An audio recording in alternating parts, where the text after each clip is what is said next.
Bismillah.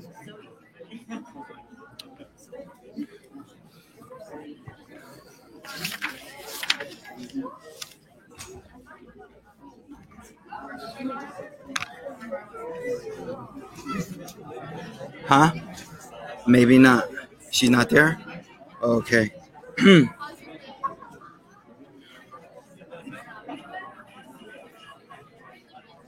Assalamu alaikum. Bismillah ar-Rahman ar-Rahim. Astaghfirullah. Astaghfirullah. We good? All right. Bismillah. Bismillah ar-Rahman ar-Rahim. Alhamdulillahi Rabbil Alameen. Wassalatu wassalam ala Sayyidina wa Nabiyyina wa Mawlana Muhammad wa ala alihi wa sahbihi wa sallam. Allahumma akfina bihalalika an haramik wa aghnina bifadlik amman siwak ya wasi al-maghfirah. Allahumma inna nas'aluka hubbak wa hubba man yuhibbuk wa hubba amalan yuqarribuna ila hubbik ya arhamar rahimin. We ask Allah subhanahu wa ta'ala, la taj'al ad-dunya akbara hammina. Oh Allah, do not make this world our biggest concern, Ya Allah. Ya Allah, do not make this world our biggest concern. Before we begin, I just want to say something. When things are going bad, they're never as bad as they seem. Allah's mercy is always there. When things are going bad, they're never as bad as they seem. You have to remember that. I don't know who needed to hear that, but somebody needed to hear that. And maybe I'm just speaking to myself here. But whenever things are going bad, they're not as bad as they seem. And whenever they're going really good, they're not as good as they seem too. Humble yourself. Humble yourself. So may Allah subhanahu wa ta'ala give us the strength to get through difficult times. May Allah subhanahu wa ta'ala give us the strength to get through difficult times. And make us people who are grateful in the times of ease and grateful in the times of difficulty as well. That's all we can do, is be grateful in both. Alhamdulillah. So this is our 12th class. We're reading the book of Imam Muhasibi, Risala Mustarshidin. Imam Muhasibi is a early scholar from our tradition, 2nd, 3rd century scholar. So this is a classical text. And he's just dropping gems of knowledge for us to reflect upon. And pardon me for my voice today, so we're gonna have to, whatever I can do, inshallah. Last week we talked about being truthful and the importance of sidq, or being true. And I said that we live in a time where everything is based on appearances. And people don't care about the inner realities anymore. The inner realities of being a human, of being a Muslim. Those things aren't really focused on anymore. As long as the filter is good, I'm good to go. No one else can see what's under that filter. But when we talked about truthfulness last week, we were talking about truthfulness is when the external and the internal match up. And that's what we strive to do.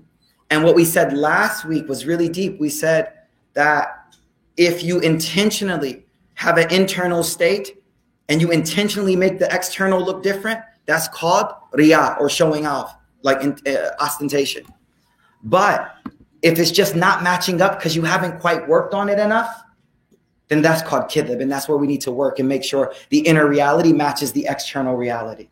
The inner reality matches the external reality. And the last thing I said last week, and I'm just going to reiterate this and then we'll go into today's lesson. When we look in the mirror every day, the Prophet taught us a dua, and that dua is very powerful. The dua is, Allahumma, there's different ways to say it, but Allahumma kama hasanta khalqi fahassin khuluqi. Oh Allah, just as you have made my external beautiful, and every one of us looks in the mirror and we like, we read the dua and we like, yes, Prophet spoke the truth. You know what I mean? Sadaqa Rasulullah. Like my man here, mashallah. Beautiful. But the Prophet ﷺ told us, when you read that dua and you see your beautiful form, immediately shift your intent, your focus, and look deeper behind that form and ask yourself, is the inner reality as beautiful as the external reality? And the truth be told, a lot of us is like sheep in wolf. What is it? Wolf in sheep's clothing. The internal is like a wolf, and external we like. May Allah make us pure. May Allah clean our hearts, inshallah. So today we move on. And let's listen to what the Imam says. He says, Bismillah. قال Abdullah ibn Abbas. Abdullah ibn Abbas radiallahu ta'ala anhu, he said, لا تتكلم فيما لا يعنيك ودع كثيرا مما يعنيك. He says that Ibn Abbas used to say, these are 5 advices of Ibn Abbas. Ibn Abbas, the great mufassir of the Quran, the great translator of the Quran. There are 5 golden advices of Ibn Abbas. The first advice is, لا تتكلم, do not speak, فيما لا يعنيك, in affairs that don't concern you. In affairs that don't concern you. Now, this word ya'nika is really interesting because there's a hadith, which is one of the 4 hadith. I think it was Imam Abu Dawood. He said that there are 4 hadith out of all of the thousands and thousands of hadith. There are thousands of hadith, but there are 4 hadith. If you know these 4 hadith, you got everything you need from the sunnah. One of those hadith is this hadith I'm going to tell you right now. And when I learned this hadith, it completely changed how I looked at life and the burdens that I allowed to be on my shoulders. Listen to this hadith. The Prophet sallallahu alaihi wasallam, he said, and Abu Hurairah narrates, the Prophet sallallahu alaihi wasallam said, "Min husni islamin mar'i tarkuhu ma la ya'nihi." Min husni islamin mar'i tarkuhu ma la ya'nihi. One of the most beautifying elements of one's Islam. What this means is your Islam can be very beautiful or it can be pretty ugly. You got the core, you a Muslim. La ilaha illallah, Muhammad Rasulullah, Muslim. But the Prophet ﷺ says, no. That's not enough. Your Islam can be extremely beautiful or it can be just at the base. Now, in Islam, we have this concept. I'm going to go a little like fiqh on y'all. Can we go a little fiqh? Little bit? Okay, so in Islamic jurisprudence, we have these 3 categories. It's called dururiyat, hajat, and tahsinat. Dururiyat are things that min duniha, if we don't have them, halak al-insan. Like you can't live. Food, shelter, clothing, things like this. These are called dururiyat. Y'all with me? Dururiyat. Then after that, we have these things called hajat. Hajat are like things biduniha al-hayat mushaqqa. Like if you don't have them, life is just hard. It's a little difficult. You know what I mean? Life is just a little difficult. But, you know, you ain't got a car in DFW. Well, that's probably dururiyat. You can't get nowhere here without no car. You know what I'm saying? But you get my point. And the third category, this is very important. The third category is called tahsinat. Now, normally scholars give this beautiful example. It's like, imagine you're building a house. The dururiyat are like the pillars and like the roof. The hajat are like, I don't know. Y'all live really nice lives. So what's the dururiyat? Like the walls maybe. The doors, the walls. You could live there, but life would be pretty hard. And then you got tahsinat. That's that nice coffee maker espresso you got. Pulling those nice shots. Bringing that microwave. You don't need a microwave, do you? You do? Hot Pockets. Oh my God, dang. Brother, you need to get married, man. Come on.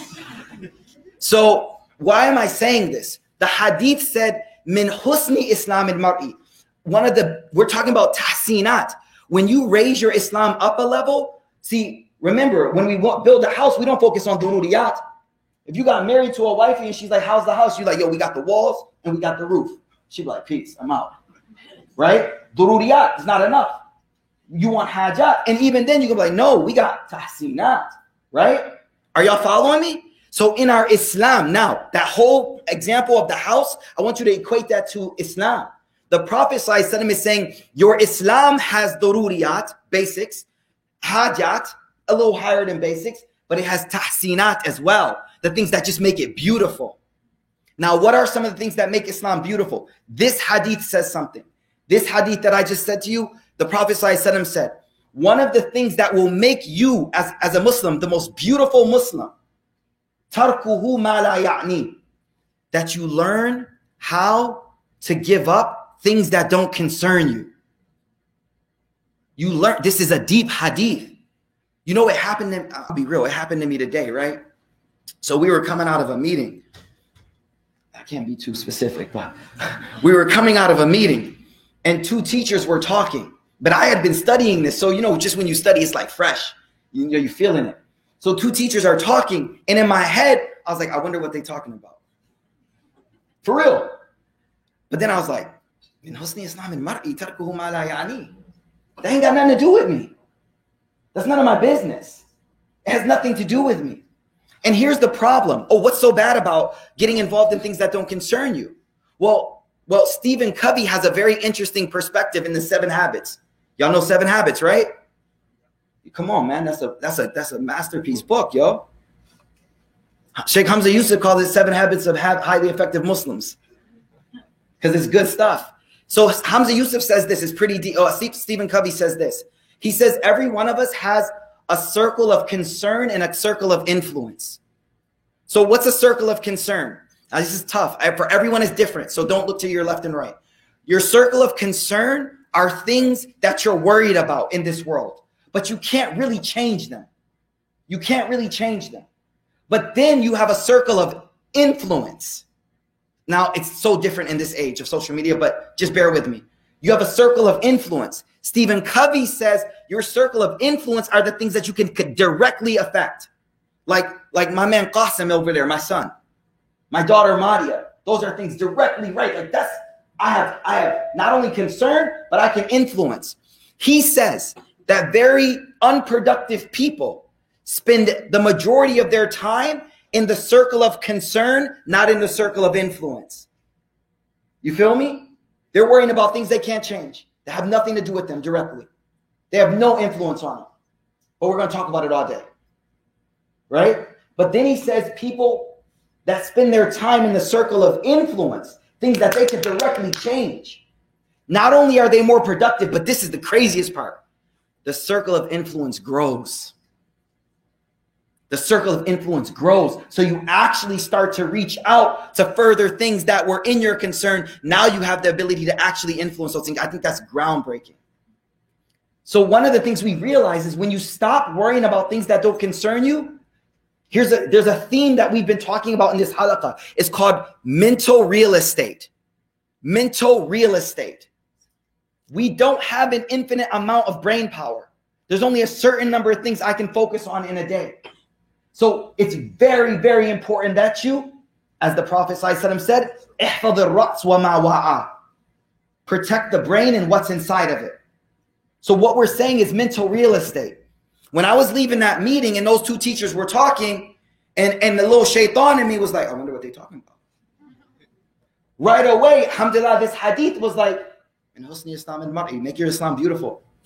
You got stuff to read. You got stuff to study. You prepare for your halaqah tonight, whatever. What are you doing? What are you doing?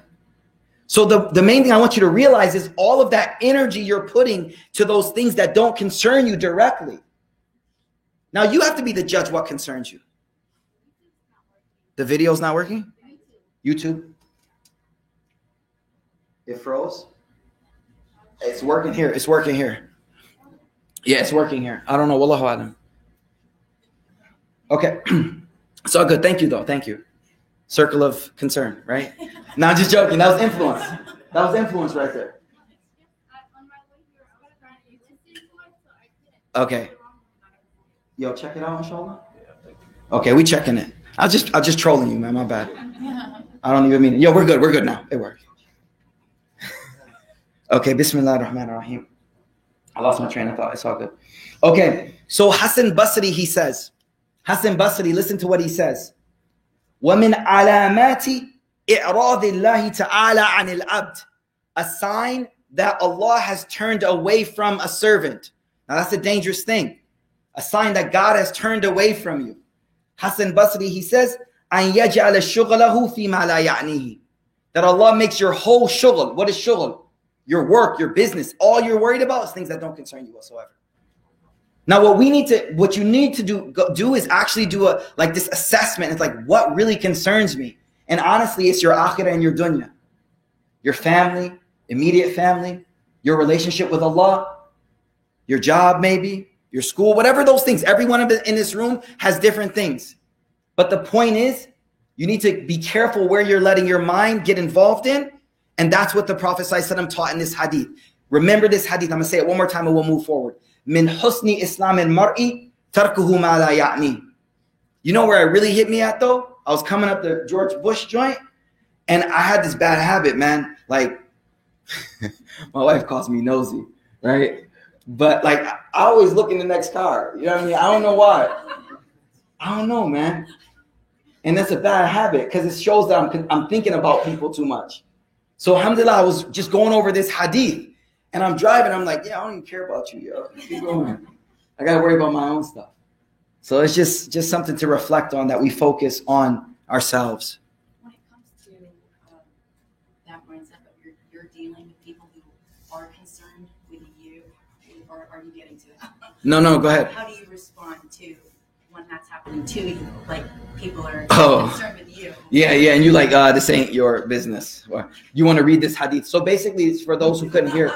For those who couldn't hear, she basically was like, well, what if I'm on the receiving end of that, right? This person apparently didn't come to the halaqah on the 12th night, the 12th class, so he or she didn't hear that. And now they're all up in your stuff, like, hey, how's everything at home going? Tell me more. Tell me this. And you're like, yo, back up. I think we just need to build boundaries with people. I think we just need to set boundaries with people. And I think some people get the message, but if they don't, then you just have to be like, Jazakallah, keep it brief with them, keep it short, right? That's it. Wallahu a'lam. Oh, let's translate the hadith one more time. The Prophet ﷺ said, a beautifying aspect of a person's Islam. That's deep. Like, yo, my Islam can be beautiful. Tarkuhu ma la ya'ni. I don't get involved in things that you don't get involved in things that don't concern you. Things that don't concern you. It's a deep hadith. Let's go forward. So Ibn Abbas said, back to the book, La tatakallam fi ma la ya'nik. Don't speak about things that don't concern you. وَدَعْ كَثِيرًا مِمَّا يَعْنِيكَ. So he says, and actually, a lot of things that do concern you, don't speak right away. Wait for the right moment to speak on them. وَلَا تُمَارِ سَفِيهًا. And don't argue with a fool. وَلَا حَلِيمًا. And don't argue with a forbearant person. I always remember, man, my dad, alhamdulillah, if you're a father, up and coming father, man, children remember the lessons that you give them. You know what I'm saying? Makari, you know what I mean? So this one thing, my father, he told me this. I just remember it, man. I know he's not watching, so may Allah guide him, inshallah. Make dua. He said, son, don't argue with a fool, because the people watching don't know who the fool is. Bars, yo. Bars. So look what Ibn Abbas says. وَلَا تُمَارِ سَفِيهًا. Don't argue with a fool. وَلَا حَلِيمًا. And don't argue with a forbearant person, because then you're the fool. You're the fool. You're arguing with a person with forbearance. What are you doing? وَاذْكُرْ أَخَاكَ. And remember, speak about your brother or sister. بِمَا تُحِبُّ أَن تُذْكَرَكَ بِهِ. Speak about them in the way that you want them to speak about you in your absence. We talked about backbiting, and I'm not going to go too deep into it because I want to get further on this. Remember this.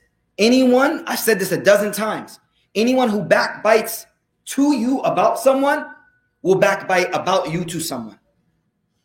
You are just an outlet for the backbiting. You will be the object of their backbiting later. You just know that. When that person's just backbiting with you, just realize, like, that's who they are. The same thing you're enjoying, you're like, dang, really? Wow, tell me more. That same person will do the same thing about you to someone else. So why do I say that? You know how sometimes we're shy to be like, yo, bro, can you stop? When you think about this, it may help you. It may help you like, yo, chill. I'm good. So I had this classmate who I studied with for like 8 years in Dar Ulum, right? And he was a simple guy, really simple. But for 7 years. For the 7 years we studied together, I'm pointing to my wife, all right? Pointing to my wife. There's an inside joke there. For the 7 years we studied, I'll tell you the inside joke. You want to know the inside joke? She says, whenever you tell the years you studied, you always like be adding 1 or 2 numbers. She called me out. Wifey called me out. I was like, you're right. My bad. You know how the fish just keeps getting bigger and bigger? Every khutbah, you're like, dang, how many years did he study, yo?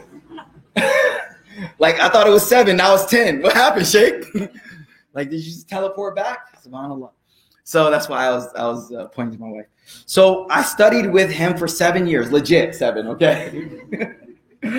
And he had a very interesting habit. There's only like 12 of us in the class. It's a small classroom. Whenever someone would start backbiting, I told y'all this before, he would make noise just like, yo, yeah, you know how brothers be, right? The brothers understand what I'm talking about. You know what I'm saying? You get it? Sister's like, what are you talking about? He would just make noise, like just kind of disturb the flow. Do you get it? So he couldn't hear it. And then we all understood after like 6 months, you get what he's doing. So you get the point.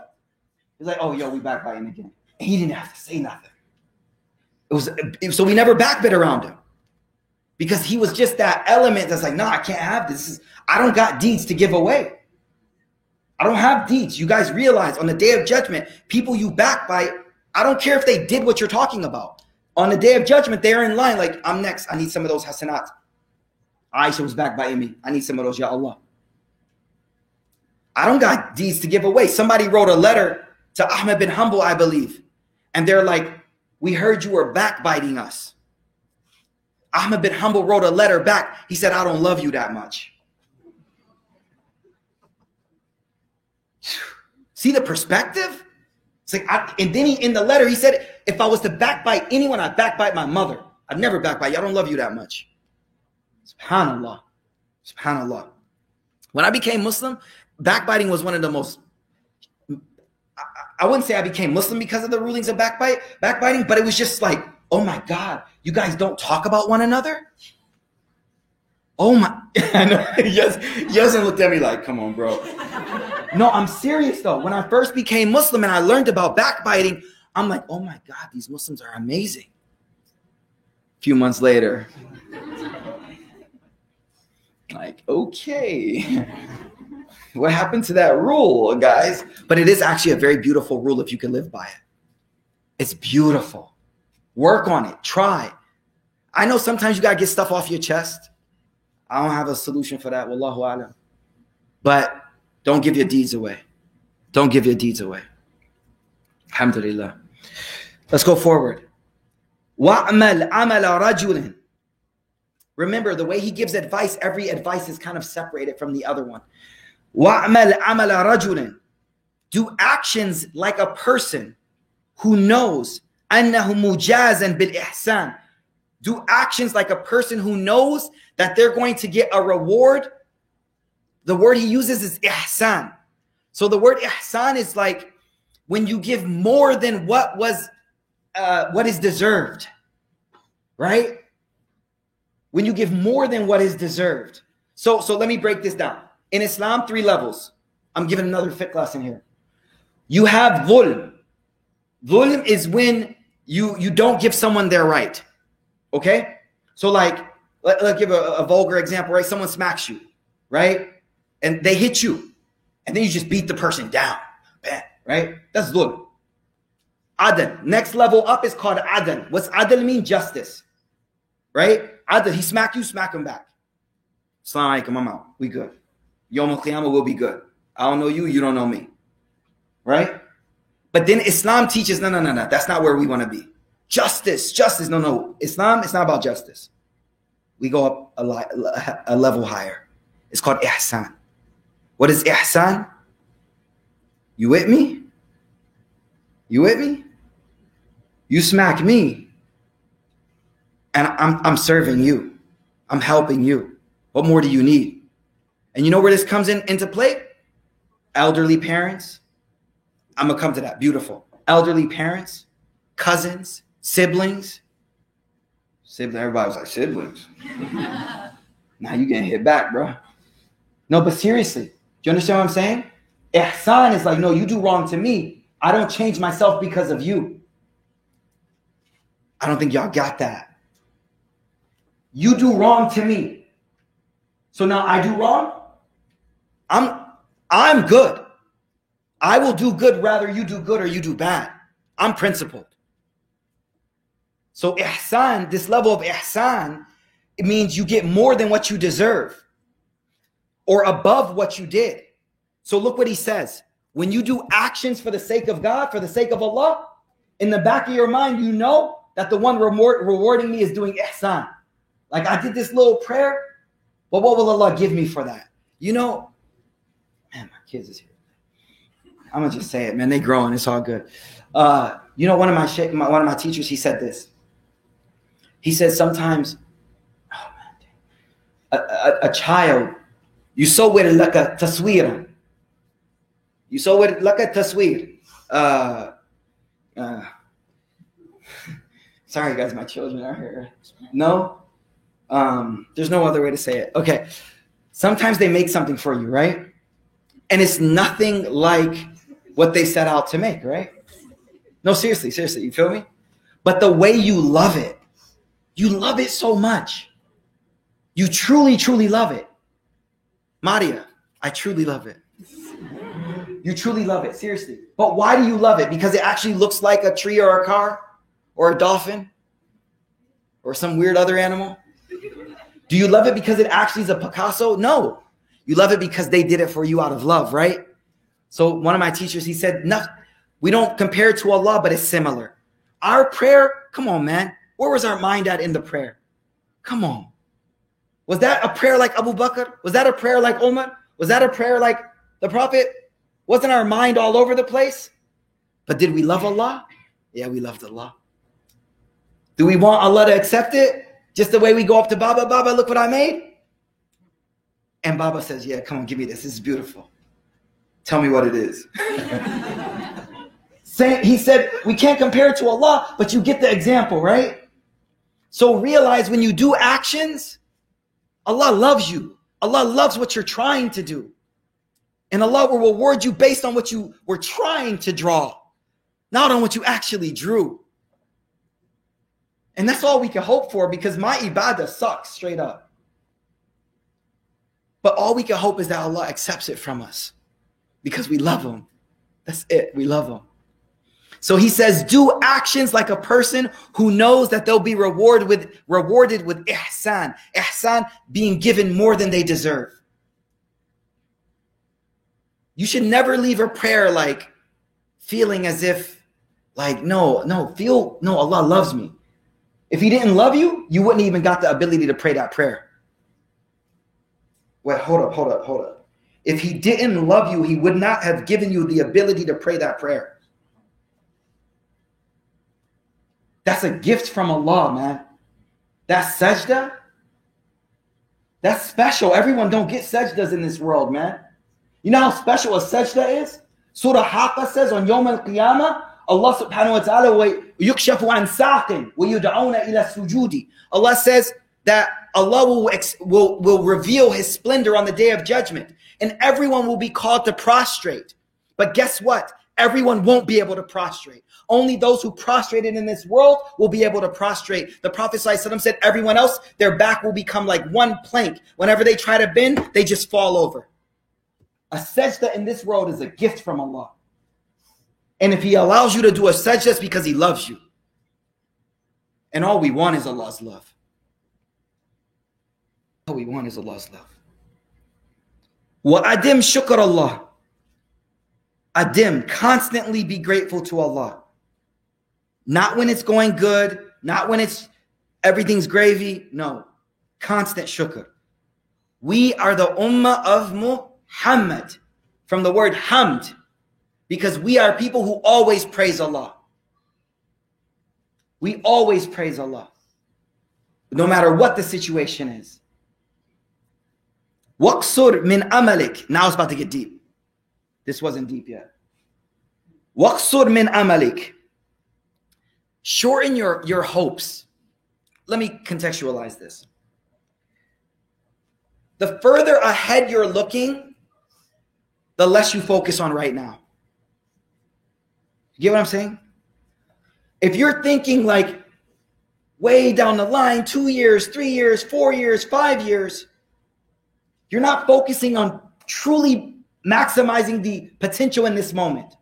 So one of the things the Prophet ﷺ taught over and over again is shorten your expectations.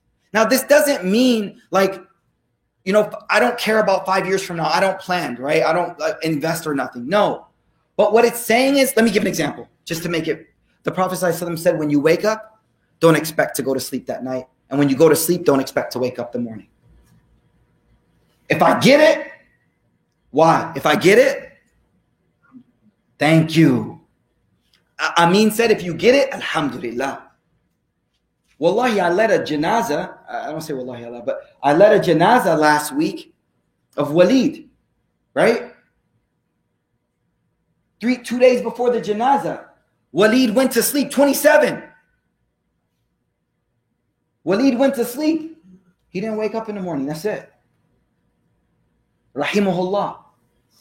May Allah give him Jannatul Firdaus. 27. How old are you? 18. 27, man. Somebody said to me after, one of the brothers here, he said, man, I just realized why we read that dua when we wake up. You know the dua when we wake up? Alhamdulillah alladhi ahyana ba'da ma amatana. All praise to Allah who gave us life after we died. And then it made me think, I was like, man, and the dua before we go to sleep. Allahumma bismika amutu wa ahya. Oh Allah, by your name do I die, and your name do I wake up. That's the dua you read before you go to sleep. So the reason I'm saying is the Prophet ﷺ is like, focus on the now. Focus on the now. Maximize the now. As if all you have is the now. Just maximize the now. Okay, this is deep. وَزُرِ الْقُبُورَ بِهَمِّكَ تُذَكِّرُكَ الْمَوْتَ وَجُلْفِ الْحَشْرِ بِقَلْبِكَ. He says, and visit the graveyard with your thoughts. It will remind you of death, and roam around the day of judgment with your heart. What are you saying? There was a Sahabi by the name of Harith. Harith. It's morning time. He's a morning person. Some of us are not morning people, right? The Prophet ﷺ is a morning person too, by the way. Just made it sunnah. He walks past the Prophet ﷺ in the morning time. The Prophet ﷺ says, Ya Haritha, Kayfa asbahta? How's your morning going, Ya Haritha? Haritha says, Asbahtu mu'minan haqqan. He says, I have woken up this morning a true believer. You're talking to the Prophet ﷺ and you're flexing? No, seriously, there's no disrespect in that statement. But I woke up a true believer. The Prophet ﷺ, he doesn't back down. He goes, فَانْظُرْ مَا تَقُولُ. Better watch out what you're saying. لِكُلِّ قَوْلٍ حَقِيقَةٍ. Every word has a reality. What's the reality of what you're saying? Are y'all following this hadith? Every word has a reality. Tell me the reality. He says, this is what he says. My nafs has given up the dunya. These are his words. My nafs, my inner self, has lost hope in the dunya. I don't care. I spend my nights awake in prayer, in my days fasting. وَكَأَنِّي أَنظُرْ إِلَى الْأَرْشِ. I can see the throne of God. وَكَأَنِّي أَنظُرْ إِلَى أَهْلِ الْجَنَّةِ يَتَزَوَّرُونَ. He goes, and I can see the people of Jannah walking around, meeting each other, dapping each other up. What's going on? How you doing? We made it. Look at these thobes, yo. Yo. Bracelets. The Prophet ﷺ said, you talk about bling? The Prophet ﷺ said you're going to have bracelets all the way up to where you do wudu. You know Abu Huraira? He used to do wudu up to here. One of his students saw him one day. He's like, what are you doing? It's just elbows. He's like, dang, you saw me? He's like, I wouldn't have told you this, but the Prophet ﷺ said, however high you do wudu, you'll have bracelets on the Yawm al-Qiyamah. So I do my wudu all the way up to here, so I got more bling than you on Yawm al-Qiyamah. Like this was a reality for them. So Haritha's like, I can see the people of Jannah. I can see it. It's real. And then he goes, it's not done. وَكَأَنِّي أَنْظُرْ إِلَىٰ أَهْلِ النَّارِ يَتَصَاغُونَ. And he's like, Wallahi, I can see the people of hellfire right now screaming in the fire. I can see it. The Prophet ﷺ, he looked at him. He said, Ya Haritha, Arafta. Arafta. You got it, bro. You got it. Falzam, hold on now. Hold on. Can I tell you a funny story? Sorry to break the mood. Can I tell you a funny story? So there's this concept of ihsan. Ihsan in Islam means you worship Allah as if you can see Allah, right? You with me? Y'all with me? So I remember I went to my teacher one day and I was like, Shaykh, I've done it. He's like, what? I was like, I prayed as if I could see God. I've reached ihsan. I kid you not. He said no words to me. No word. He didn't look up. He was just like, he just kept reading like, crazy. Wallah. 3 years later, I'm still a student. Shaykh, do you remember that day I said? He's like, yup. Do you remember that day? Because I realized it's not about one moment, one prayer. I can see God. No, this becomes who you are. You get the difference? We can all do it for one prayer, or we could try. You know what I mean? But no, it becomes who you are. So the reason I'm saying this, he says, Arafta, you made it, Haritha, you got it. But guess what? You still living. Hold on to it now. Why did I bring this hadith up? Because we don't do this. When's the last time, this is going to sound super strange, when the last time you visited your janazah? When's the last time you mentally visited your janazah? Sounds weird, right? But you see you see what I'm saying? When's the last time you walked through the day of judgment? What are you talking about? What do you mean? When's the last time you walked through hellfire? Jahannam, the punishments that happen. I don't know what he's talking about, man. What is he even? This sounds weird. What do you mean? He says, وَجُلْ فِي الْحَشْرِ بِقَلْبِكَ. Stroll through the day of judgment with your heart. They're calling you. Ya Mikaeel, son of Mikaeel, stand up. Millions of people around you. Your mother, your grandmother, grandfather, every person, teachers, students, children, your children. It's your turn. Everybody's looking at you. And now what happens next? Come forward in front of everyone. The Prophet ﷺ said, you'll be called, and even though people have your name, you'll know it's you. And you'll come forward.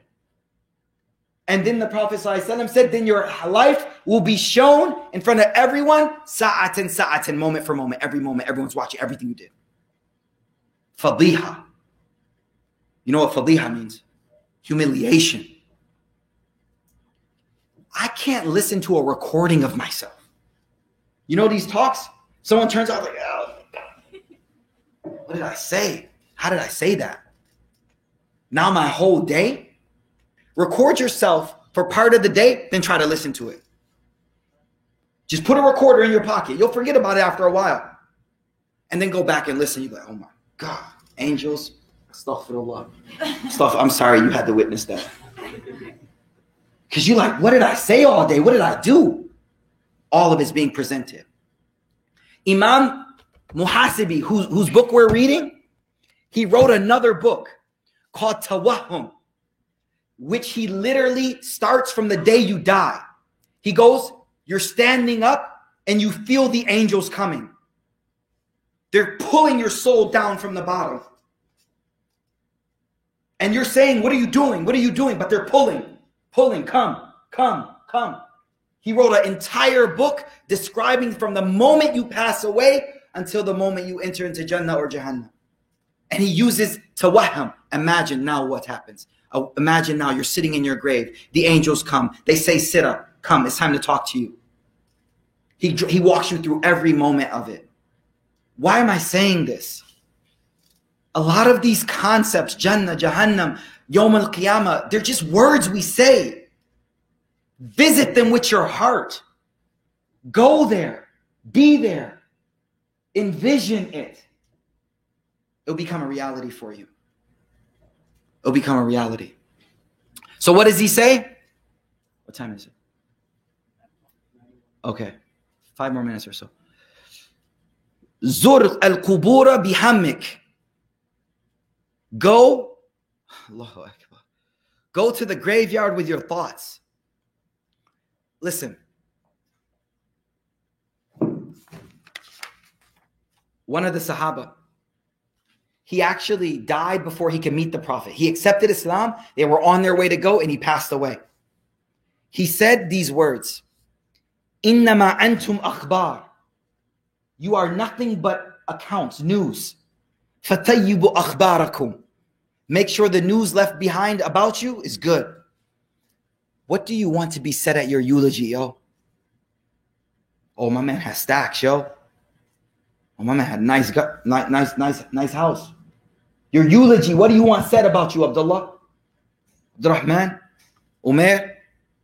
What's going to be said about you at the eulogy when everyone stands up and they remember you? What are they going to remember?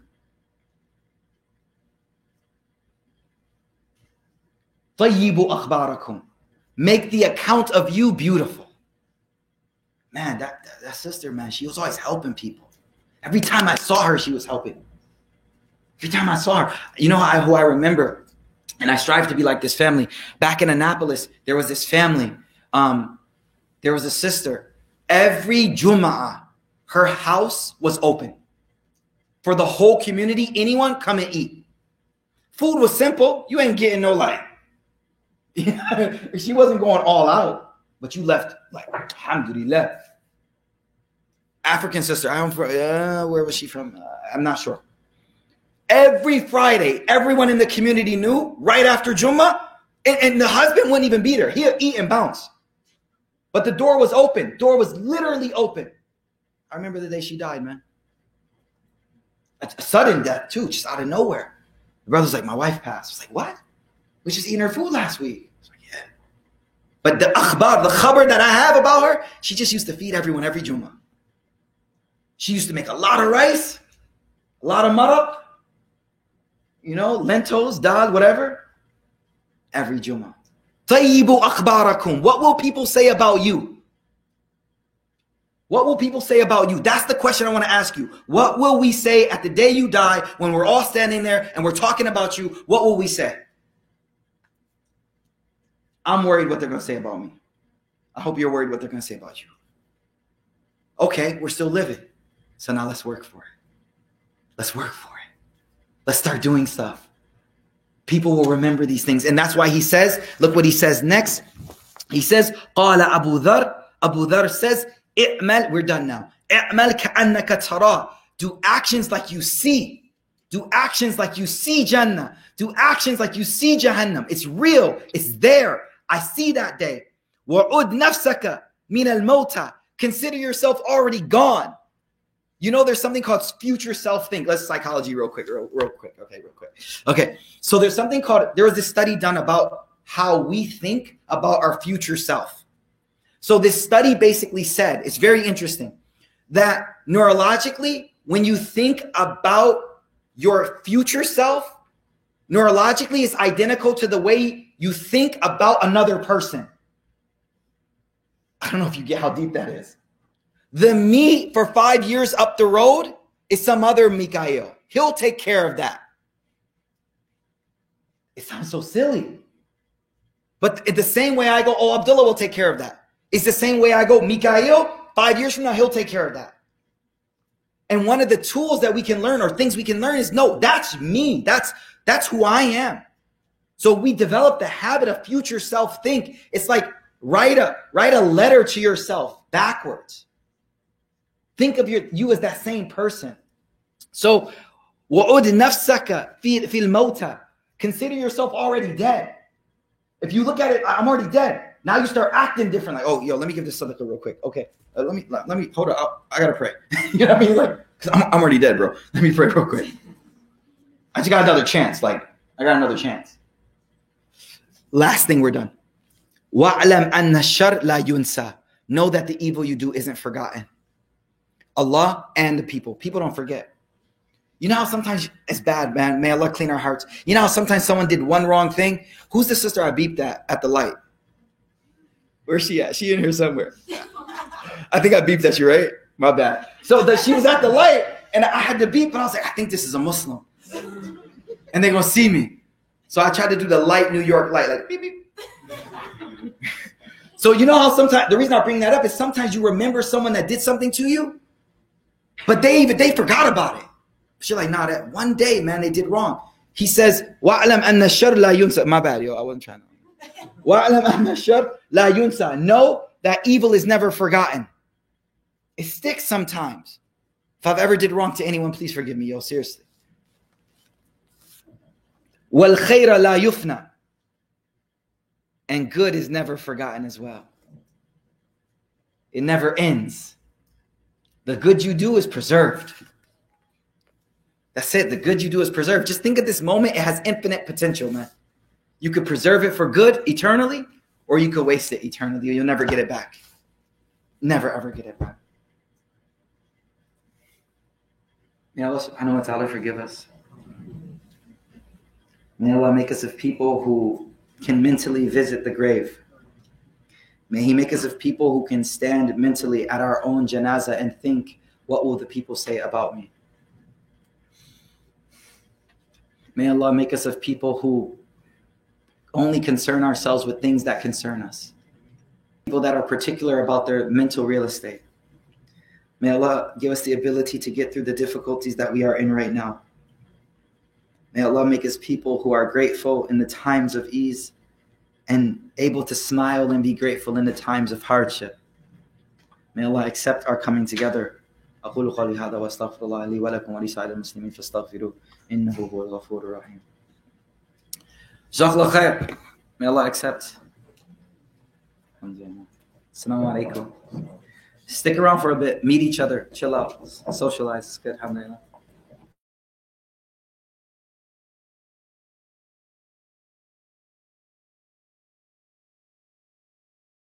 Counted. Do you mind just